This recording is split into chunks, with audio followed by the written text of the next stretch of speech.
नमस्कार दोस्तों, आप सभी का स्वागत है। आज मैं आपको एक बच्चे की कहानी सुनाऊंगी। इसका विश्वास था कि उसकी कोई मदद कर सकता है, तो सिर्फ वह चमत्कार है। सिर्फ चमत्कार उसे बचा सकता है। दोस्तों, यह कहानी एक छोटे बच्चे की है। एक 8 साल का बच्चा अपने माता पिता के साथ रह रहा था।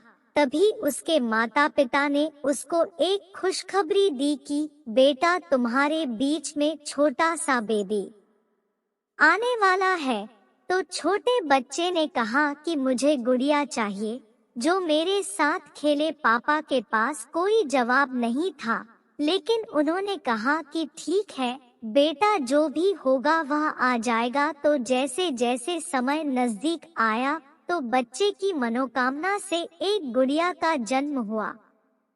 लेकिन उसकी माँ उनको छोड़कर चली गई। जैसे तैसे उसके पापा ने बच्चे को बताया कि बेटा, तुम्हारी माँ हमें छोड़ के चली गई। वह उदास रहने लगा और उसके पापा ने उसको मनाया और समझाया और आपस में सहमत हुए। दोनों भाई और बहन आपस में खेलने लगे। तो कुछ दिनों बाद उसके पापा भी उदास रहने लगे। डॉक्टर ने कहा कि बच्ची को बीमारी है और इसका ऑपरेशन करना पड़ेगा।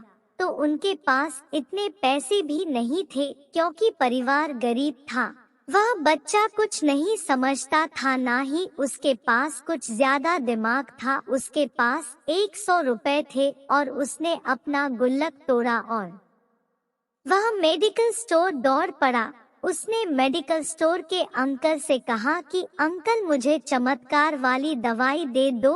तो मेडिकल स्टोर के अंकल ने उससे कहा कि बेटा, चमत्कार वाली कोई दवाई नहीं होती है, घर चले जाइए। बगल में बैठा एक आदमी सुन रहा था, तो उसने कहा कि ठीक है, यह बच्चा कह रहा है तो इसकी बात सुनते हैं और एक बार चलते हैं।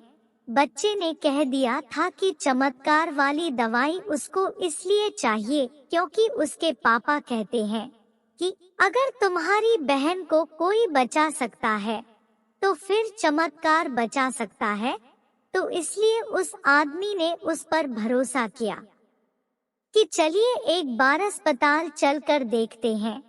लेकिन उस बच्चे ने जिद की कि आप पैसों को ले लीजिए। अंकल ने पैसे ले लिए। जब ऑपरेशन हुआ तो बच्ची के पापा ने डॉक्टर साहब से कहा कि कितने पैसे हुए। तो डॉक्टर ने कहा कि फीस तो बच्चा पहले ही दे चुका है।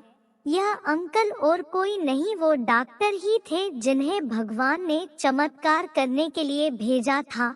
तो दोस्तों, यह कहानी सिखाती है कि जिंदगी में अगर आपको भरोसा है, आप चाहते हो कि कोई चमत्कार आपकी मदद कर सकता है, तो भरोसा रखिए, क्योंकि विश्वास पर दुनिया टिकी हुई है। आशा करती हूँ कि यह कहानी आपको अच्छी लगी होगी। कहानी को सुनने के लिए शुक्रिया। तो दोस्तों, कैसी लगी आपको हमारी आज की कहानी? आप अपने अनुभव हमारे साथ साझा करें और भविष्य में आप किस विषय पर वीडियो चाहते हैं, हमें कमेंट में बताएं और लाइक करें, शेयर करें और अगर चैनल पर नए हो तो सब्सक्राइब करें। आप सभी का धन्यवाद।